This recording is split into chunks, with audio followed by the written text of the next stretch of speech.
Hello नमस्कार. तर तुम्हा सर्वांचं आपल्या चॅनलवरती अगदी मनापासून स्वागत आहे. तर रथसप्तमीची पूजा 2 पद्धतीने कशी करायची आहे तर ते पाहणार आहोत आज आपण. तर अशा पद्धतीने मी सूर्याचं चित्र काढून घेतलेलं आहे. जर तुम्हाला जमत असेल तर सूर्य रथामध्ये बसलेला असतो जे घोड्यावरती, तर ते पण काढू शकता. आणि गोवऱ्या घेतलेल्या आहेत आणि त्यामध्ये मी कापूर घातलेला आहे. आणि जे आपण सुगड पुजलेलं असतं संक्रांतीला तर ते घेऊ शकतो. त्याची पूजा करायची आहे हळदी कुंकू लावून.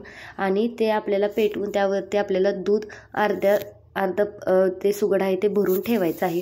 आणि त्यानंतर आपल्याला आरती धूप वगैरे दाखवायचं आहे.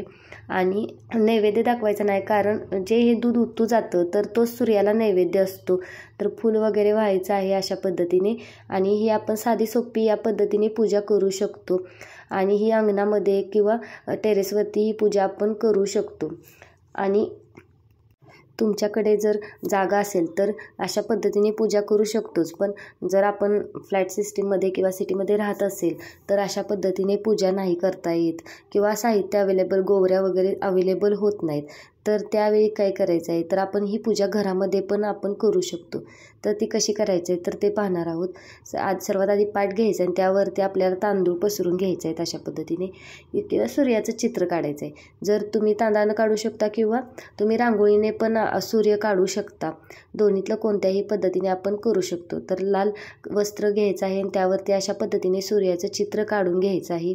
जर रांगोळी येत असेल तर तुम्हाला रांगोळी काढू शकता.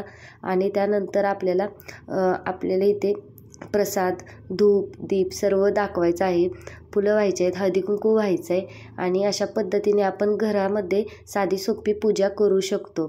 जर आपल्याकडे बाहेर जर पूजा करणे शक्य नसेल तर घरामध्ये ही साधी सोपी पूजा करू शकतो. कोणतेही साहित्य जास्त लागत नाही. तर तुम्ही नक्की पण ही पूजा करू शकता. आणि या दिवशी दानधर्म पण करू शकता. दानधर्म केलेलं आपण केलेलं दानधर्म या दिवशी आपल्याकडे दुपटीने येते असं म्हणणं आहे. तर त्यामुळे या दिवशी दानधर्म करायला विसरू नका. तर साधी सोपी पूजा तुम्हाला कशी वाटली नक्की सांगा. आणि जर माझे व्हिडिओ आवडत असतील तर सबस्क्राईब करायला विसरू नका. रोजच्या रोज आपले व्हिडिओ 2 ते 3 या वेळेमध्ये येतात. तर नक्की चॅनलला सबस्क्राईब करा. धन्यवाद.